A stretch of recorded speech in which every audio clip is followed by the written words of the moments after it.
Today we're going to start some new information in trigonometry, which is talking about radians and degree measures. In the past, when you've had to deal with angles, you've dealt with them in degrees, but radians will be new for most of you.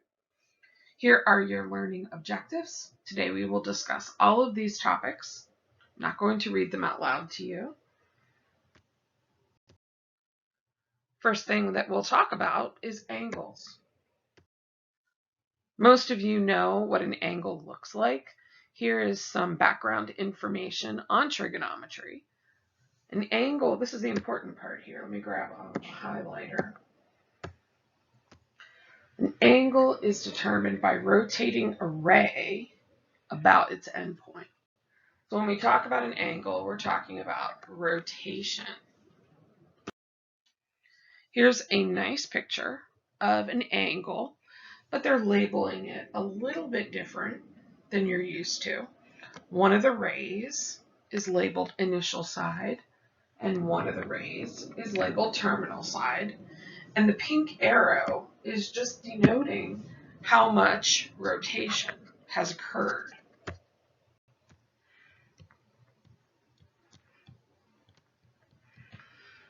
And you can see you still have your vertex. That hasn't changed. Now, if we take that angle and we lay it on top of a coordinate grid in a specific way, and I'm going to highlight this part, where that initial side is on the positive x-axis, then you can see how much it rotates. This particular angle rotates into the second quadrant. This angle is said to be in standard position because its initial side is on the positive x-axis. Now here's some important information that is new for you. In the past, angles have always had positive numbers of degrees when we measured them. But on the coordinate grid, clearly we can rotate in two different directions. We can rotate counterclockwise, and we can rotate clockwise. And what this does is generates angles that can be positive or negative. So counterclockwise would rotate that way, and clockwise would rotate that way. On these three pictures below, you can see that they've labeled alpha, beta, and theta, as well as A, B, and C. Now here what they're doing in the first picture is just demonstrating the idea of positive being counterclockwise and negative being clockwise. In these two pictures to the right, what they're doing is introducing you to a new vocabulary word. And that word is coterminal. Coterminal angles are angles that have the same terminal side. I'm going to write that here. Let me grab my pen. Make sure. Same. Oh, it says that in the words, but I'm going to write it down because that helps me. Now here, if you look at alpha, alpha is positive. It has left the initial side, rotated around to the terminal side, and stopped. If you look at beta, beta is negative. It has started at the same initial side, rotated around in the other direction, and stopped at the same terminal side. So beta is negative. Over here, you've got something a little bit weirder going on. Here, alpha is very easy to see. It's a pretty small acute angle, and it's positive. But here, beta is doing something very strange. Beta's going in one full rotation, and then so beta is still stopping at the same terminal side, but it is rotating a whole lot longer than alpha. You determine the measure of an angle by the amount of rotation from the initial side to the terminal side. That part hasn't changed. That part right here, highlight that. by the amount of rotation from the initial side to the terminal side. One way to measure that is radians. And again, we will use these in calculus. To define a radian, we think of the central angle, the vertex at the origin, to help us with that. The definition of a radian is the measure of a central angle theta that intercepts an arc which is equal to the radius of the circle. So here's a nice algebraic equation, but you'll find out in a couple of minutes that this algebraic equation seems a little bit philosophical. We're going to see what it's like when we put numbers with it. Because the circumference of a circle is 2 times pi times r, we can figure out that the central angle for one full revolution is 2 pi r. And think about, if you have a radius of 1, then your s would be 2 times pi times 1, or just 2 pi. This picture helps a lot to show you what one rotation looks like and how that is subdivided into radians. One rotation, 2 pi, switch back to my pen real quick, so sorry, is the same thing as 6.28 radians. And if you notice right here, you see a little gap, that's the 0.28 radians. Because the units of measure for S and R are the same, they essentially do cancel out. And so the ratio has no units. It is just a real number. So if we think of one full revolution being 2 pi radians, we can subdivide. We can say half of 2 pi is pi. We can say a fourth of 2 pi, you can simplify that fraction, is pi over 2 radians. And we can continue to do that for other fractions. Here you're going to see some nice visuals of what that actually looks like, subdividing those 2 pi radians into a half, a fourth, and so on. Looking at the quadrants, you can see where the 0, the pi over 2 radians, the pi radians, and the 3 pi over 2 radians are. These are nice numbers to remember. Pretty soon we'll be learning about the unit circle, and we'll have more angles in the various quadrants to look at. Now again, two angles are coterminal when they have the same initial and terminal sides. So what they're showing you here is an example. So our example is that pi over 6 and 13 pi over 6 are coterminal. And if you think about it, pi over 6 is going to be, somewhere right around in there. So we know that 13 pi over 6, if they're coterminal, is also going to have the same terminal side. So what they're going to do is show you that pi over 6 plus 2 pi, don't worry about that n for just a minute.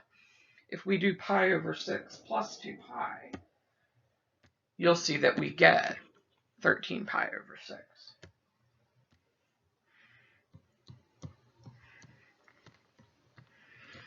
But the problem with adding 2 pi is that we have to have a common denominator. And here our common denominator will be 6.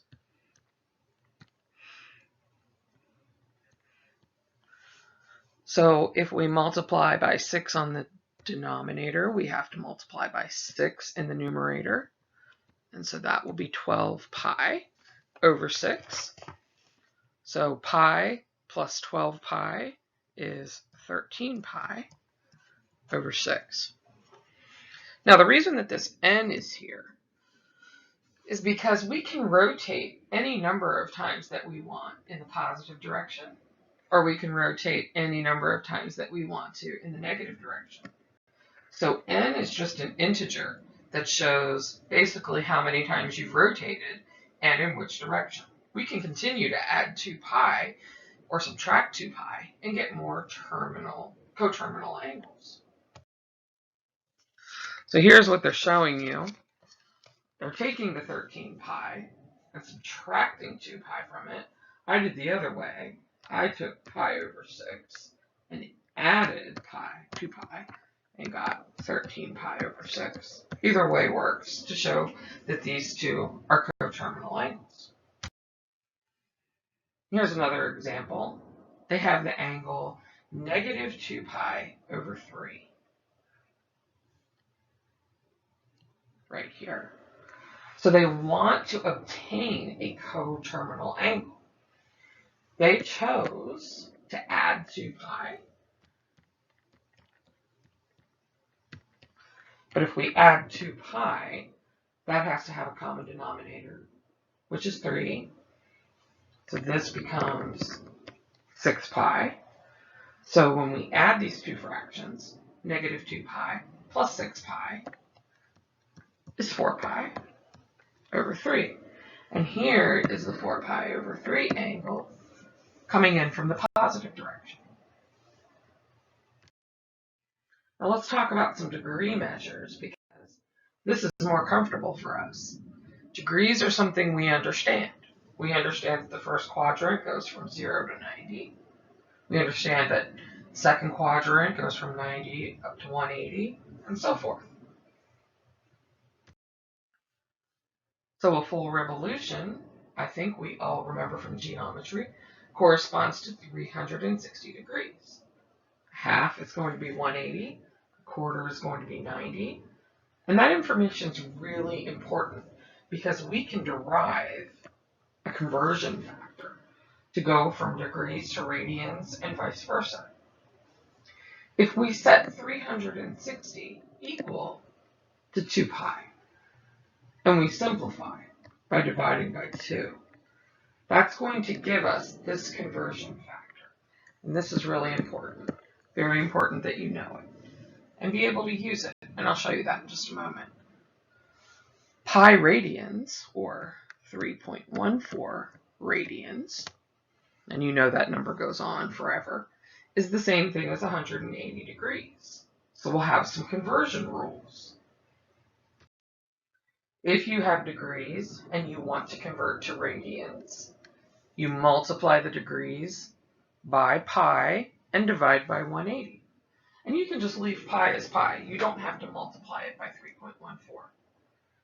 If you have radians and you want to convert to degrees, you'll multiply those radians by 180 and divide by pi.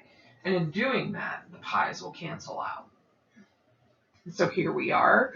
We have 6 of our very basic, often used angles, and you'll see that they have both labeled. They have degrees labeled and radians labeled. Now when you see an angle measure that does not have degrees, the little degree sign, like 60 degrees, you know that's in degrees. But if you see something like 2, then it doesn't have a degree sign on it, and you have to assume that that's in radians. So let's check out just a couple of examples. Here we have 135 degrees, and we want to convert it to radians. So what we're going to do is we're going to divide by 180 and multiply by pi. So when we take the 135 over 180, that reduces down to 3/4. And then we multiply by pi. When we have another example, like 540, we follow the same process. That seems odd because 540 is bigger than 180, but that's okay. We're still going to get a number that we can multiply by pi. Now let's say we had pi over 2. They would ask us to multiply by 180 and divide by pi radians. So what will happen here is this pi and this, apologies, will cancel, and 180 divided by 2 will be 90 degrees. So pi over 2 is the same thing as 90 degrees. If you do, let's see, 5 pi over 6, we're going to multiply by 180 and divide by pi radians. Now here, if you don't have a calculator, you do a little bit of cancellation. The pi's will cancel. So 5 times 30 is 150 degrees. And that's how you convert from degrees to radians.